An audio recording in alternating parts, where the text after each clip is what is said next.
किसी बड़े आदमी ने कहा है, पैसा आपके चारों ओर बिखरा हुआ है, बस कमी है तो उसे उठाने वालों की। इस पैसा उठाने की भागदौड़ में हम में कोई डॉक्टर बन रहा है तो कोई इंजीनियर, क्योंकि कोई भी भिखारी बनकर नहीं रहना चाहता। पर कई लोग ऐसे भी हैं जिन्होंने भिखारी बनकर भी वो सब हासिल किया है जिसके लिए हर आदमी पढ़ता है, लिखता है और दिन रात मेहनत भी करता है। आज हम आपको ऐसे भिखारियों के बारे में बताने जा रहे हैं जिनकी कमाई जानकर आप हैरत में पड़ जाएंगे। दोस्तों, अगर आप हमारी वीडियो पहली बार देख रहे हैं तो प्लीज हमारे चैनल को सब्सक्राइब करना ना भूलें। तो चलिए शुरू करते हैं। भारत जैन 49 साल के भारत जैन पेशे से एक भिखारी हैं जो मुंबई के परेल इलाके में भीख मांगते हैं। पर इसके अलावा इनकी एक और खूबी है।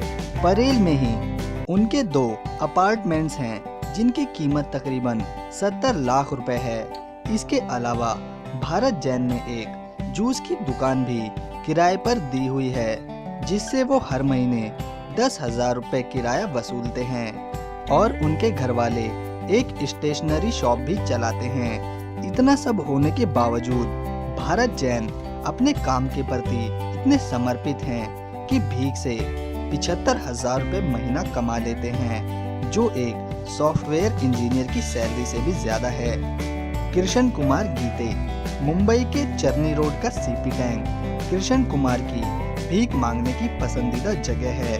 कृष्ण का नाला सुपारा में अपना खुद का फ्लैट है जहां वो अपने भाई के साथ रहते हैं। आमदनी की बात करें तो कृष्ण 1500 रुपए तक हर रोज भीख मांगकर कमा लेते हैं।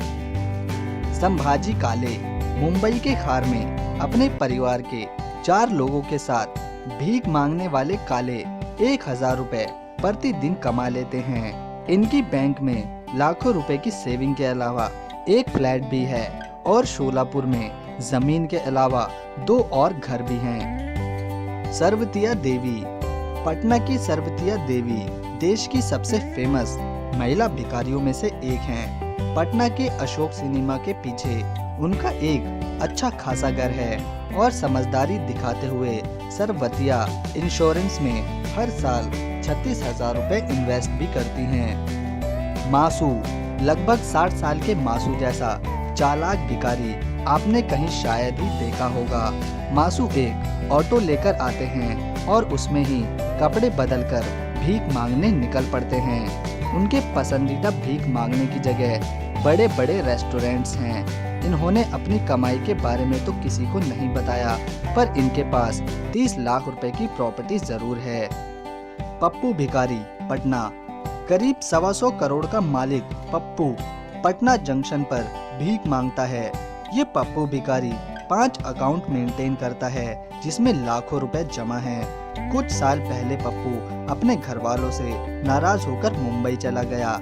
एक दिन वह मुंबई में ट्रेन से सफर करते वक्त गिर पड़ा जिसमें उसका एक हाथ जख्मी हो गया और लोगों ने उसे इलाज के लिए सरकारी अस्पताल में भर्ती कराया। पप्पू के पैसे खत्म हो गए थे।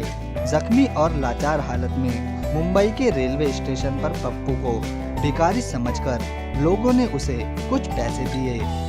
पहले दिन मिले 500 रुपए से उसने भरपेट खाया और अगले दिन वह फिर उसी जगह बैठ गया और फिर भीख में इसे 700 रुपए मिले। इसके बाद वह रोज उसी जगह बैठने लगा और मोटी रकम जोड़ने के बाद वह पटना आ गया। पप्पू के नाम पटना सिटी और दीघा में जमीन भी है जिसकी कीमत लाखों रुपए है। पप्पू विवाहित है और उनका बेटा एक पब्लिक स्कूल में पढ़ता है।